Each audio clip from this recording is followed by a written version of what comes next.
अब जो अपन स्टार्ट करने वाले हैं वो है चैप्टर की फर्स्ट एक्सरसाइज, जिसके अंदर अपने को जज़र लिखने का तरीका देखना है। ठीक है। अब बेटा जनरली जज़र को लिखने के दो तरीके, रूट को लिखने के दो तरीके, जिसमें एक ये टाइप में पढ़े आप तो ये भी क्या रहता बेटा, रूट का मेथड रहता लिखने का, बराबर है। या फिर जब कभी भी अपन फ्रैक्शन में लिखते तो वो भी क्या होता बेटा, रूट होता। जब कभी भी अपन क्या लिखते तो कसर में लिखते, वो भी क्या आएगा बेटा, रूट आने वाला है। अब जैसे कि फर्ज कर लो मेरे को क्या करना है बेटा, 4 का जज़रुल मुरब्बा लिखने का। ठीक है। अब बेटा अगर मेरे को 4 का जज़रुल मुरब्बा लिखना है तो इसको लिखने के दो तरीके आते हैं बेटा। मुरब्बे का मतलब क्या रहता है, 2, तो इसको तुम लिख सकते 4 की क़ुव्वत 1/2, या ये टाइप में भी जाहिर कर सकते, या जज़र जनरली 2 लिखने की ज़रूरत नहीं रहती, रूट में 4, इस तरह से भी इसको जाहिर कर सकते। अब फॉर एग्जांपल मेरे को क्या करने का है बेटा, 9 का तीसरा जज़र लिखने का मेरे को। ठीक है।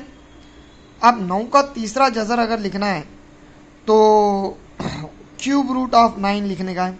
ठीक है, जिसको तीसरा जज़र भी बोल सकते हैं अपन, या जज़रुल मुकब भी बोल सकते।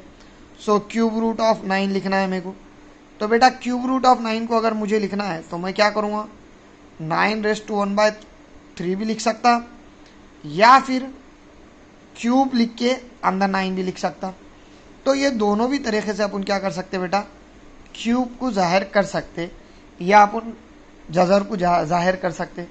अब फॉर एग्जांपल तुम्हारी पहली एक्सरसाइज के जो क्वेश्चन है बेटा वो एकदम सिंपल है। देखो नाउ इसके अंदर उन्होंने क्या दिया बेटा अपने को कि express the following number in index form, दी हुई नंबर्स को जज़री मकदार में लिखिए। बेटा यहाँ पे सबसे पहला क्वेश्चन है 13 का 5वां जज़र, 5th रूट ऑफ 13। तो बेटा रूट ऑफ 13 बोला, इसके आस्ते 13 रूट के अंदर आएगा, 5वां जज़र बोला, इसका मतलब ऊपर क्या आएगा बेटा, 5।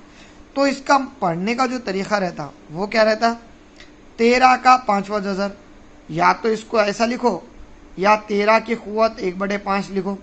बेटा ये 13 का पावर 1/5 लिखो।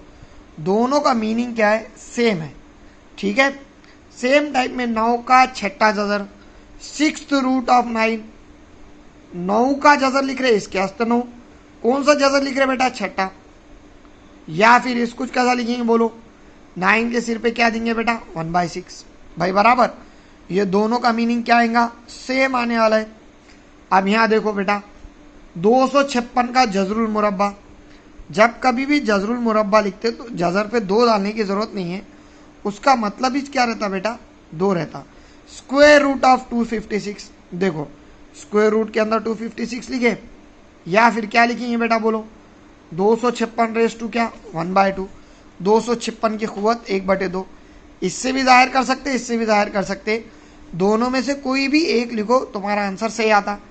17 का जज़रुल मुकब, क्यूब रूट ऑफ 17, मतलब 17 के सिर पे क्यूब रहने से 3 आएगा, 17 रेस टू 1/3, और we can write cube root of 17। बेटा ये टाइप में आने वाला है।